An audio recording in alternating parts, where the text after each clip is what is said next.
Hey, what's up? Dillio coming to you live with another video. How you guys been? I know it's been a while since I've made a video, so I'm back. And in this video, we're going to talk about my review of the Timbaland Masterclass. There's a company that's doing a series of masterclasses. They've done Hans Zimmer, Usher, Dead Mouse, and stuff like that. And they had Timbaland. I wasn't really paying attention too much of them, even though I should, because there's some nuggets in there. And obviously, my ears definitely spiked up when I heard about Timbaland having a masterclass. I'm like, okay, what is he going to show? And to be honest, my first thoughts about this class was like, okay, what is he going to talk about that I haven't already picked up and heard on already? You know, because I've studied Timbaland for like a very long time, and I had to listen. For me, the masterclass was his songs that he produced and studying that and learning how to create those sounds. For me, that was the masterclass. And then even years after all of that, going back and taking time to discover what sounds he used and what modules they used. And so I was like, okay, what am I going to pick up that or what am I going to learn in this class that I haven't learned already? And so and this definitely isn't a means to critique the class, but I just wanted to share my experience with it, because overall it was a very good experience and it was an inspiring one for the most part. So he was talking about Are You That Somebody and Pony. So let's talk about that. When he was talking about Pony, it was very funny because he was quoting sounds that he got sounds from, and he was talking about that yeah sound, right, for Pony. And I'm like, okay, he's going to go call out the module that he used, because I know what module he used, so I figured he was going to say what module he, and he just said, no, I just had this sound. And just to defy the mystery of that, what he used was a Morpheus, EMU Morpheus. That's where that sound originally came from. He might have sampled it into his ASR at the time, and I thought he was going to quote that. And then the little hopping sound, a little jumping sound in Pony, and he said, yeah, I got that from Qbert. I'm like, okay. So I actually went to the game and downloaded audio sound of the game, and I pitched it, and I didn't quite hear the sound, so I don't think he got it from Qbert. In my opinion, I feel like that jump sound he grabbed from some Hanna-Barbera sound. Only reason I say that is because that sound sounds like something I might have heard in a cartoon. Scooby-Doo, that sound, you know, it was just, you know, but that's neither here or there. And then when it comes to Are You That Somebody, I personally thought and the story about producing that track, he talked about the it wasn't an sound. It was a sample from the Meters. There's a song called, I forget the name of the song, but I know that the band group name was called The Meters. And so The Meters, he took the guitar sound from that, because he used that in Are You That Somebody? But that same sample was used in that song from Genuine, Not Right Now, I'm Busy. Same guitar sound. So these are the things that I really picked up on. But I guess that's me really nerding out on production right there. So, and you know, it for the most part, most of the class wasn't very technical. And the recurring theme that I got from the video was the feel. It's all about the feel. It's all about the feel. And I think that's cool. And that really makes me ask myself, am I really going for the feel? Because I come from, I guess, a hybrid of feel and technical expertise.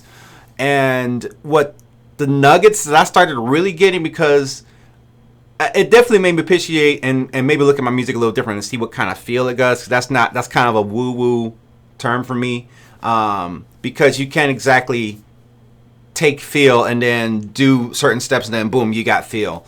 And I definitely do have my own feel in my music production and in the songs that I write and the vibes that I create. I guess I never put it in the word. I never called it feel. I just called it music. I just did my thing, you know. So I never really called it music. But the nuggets, what really kind of got my interest after we got past the feel part was his technicians up in there who were calling out different plugins, different techniques to use with those plugins, chopping up different vocals, which is kind of today's sound. Today's sound is very filtered, very lo-fi, chopped up vocals. That's kind of like the trend right now that we're at. And seeing what plugins that they used definitely interests me. Plugins I haven't heard of that I want to get hold of so that I can use for my music production, because that was really exciting. I was like, oh, okay, I never heard of that effect. Oh, wow, okay. And so his guides, I learned more from his guys on the technical side than I did based on feel.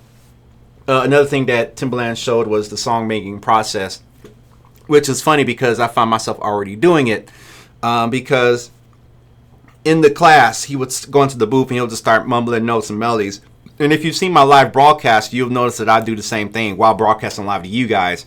I'll have a beat going, I'm bouncing, and I'll start, and I'll do that. But then the funny thing is that after I'm done broadcasting, if I have time, if it's not too late, I actually will hop in the booth, dump the track to a 2-track on Studio One, and go in the booth and record vocals, and I'll just make up stuff on the go. No rules, no right songs from around some lyric that. And the funny thing, I'll take that, and I have a full song cut for me to listen to as I drive to and from work. And after a while, the words start coming together. And when the words start coming together, then I come back and I write the words down and I format it and I structure it more. So I start from more of a mixing. And I saw that they were doing that too in the same way. And I thought it was very cool. The chord progression they did in the track for the example they did the stems for inside of that class, there's is a chord progression I use, and he's used that so many times. I mean, Timbaland's used that chord progression so many times. And it was cool that it had a new twist on it. And so it was almost like kind of meeting your hero. And at the same time, what I kind of felt was that I experienced Timbaland's humanity. The humanity of who he is. I guess growing up, he just seemed like this, guy that was kind of like, oh my gosh, what he's doing. Now it's like, okay, he's just a regular guy at this stage. Maybe for somebody coming up, they may feel that way. But now it's like, okay, oh yeah, you did. Yeah, I get that, And so while the whole thing wasn't something I could take away from, because a lot of stuff I just kind of already knew and I already practiced. However, the technical stuff, the plugins, those techniques, and I guess him echoing what I already do on my own gives me more confirmation and more confidence to keep doing what I'm doing, since what he's doing in there in that class, the stuff I already do, and you probably seen me do live on my broadcasts. The part that touched me the most when it came to this class was the perseverance and the encouragement. He talks about his start, and he talks about persevering and stuff like that, and that's definitely something I need to know right now, because I really want to make some things happen with my music. I've been trying to find places to share it, this and that, and I'm still not a full-time music producer. I affirm that I'm a full-time music producer, but I'm still not there, and so the encouragement to keep going was really cool, because that's needed, especially in this day and age. It's hard, and sometimes you wonder how come God hasn't brought that blessing to you that you've been praying for yet, or that you've been wanting, and it can get real frustrating. And if you're not somebody that does the God thing, okay, well then what are some things I haven't done that I can fix? How can I manifest the destiny I want? And so it's these two things, that I deal with. And, part of me gets frustrated because they can look back and say, yeah, it was tough here, but you're there now. This ain't nothing that, but Tim will never know. And it's good for him. I guess what it's like to still be pursuing that dream, or to feel like to get in a position where people are hearing your music. See, me, currently, I listen to music, and and only a handful of people will acknowledge it. The people who have the platforms to take it to the next place, for them to acknowledge it, to help me get it placed or something like that, I'm still not getting that, But I do acknowledge the handful of people who do listen to my music, and there's a handful of people that can quote me song titles and or sound lyrics and actually recognize the song, and I'll take that, And I know that Tim, like Pharrell, which he mentions some of the influence, I know they got their own crosses to bear, but I know that and they're still working, right? They're still working. They're still grinding.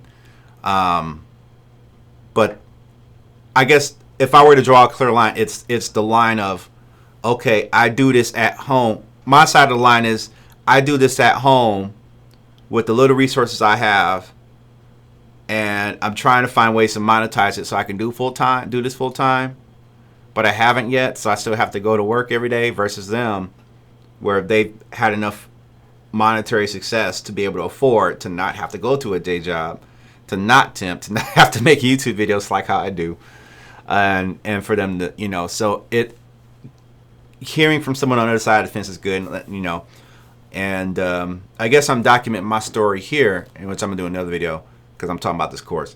So, but it was overall it was very encouraging, and I'm glad that I did see some nuggets in there. And you know, I do wish that Tim was a little bit more technical in what he does, but from what I'm learning, he's not a technical guy.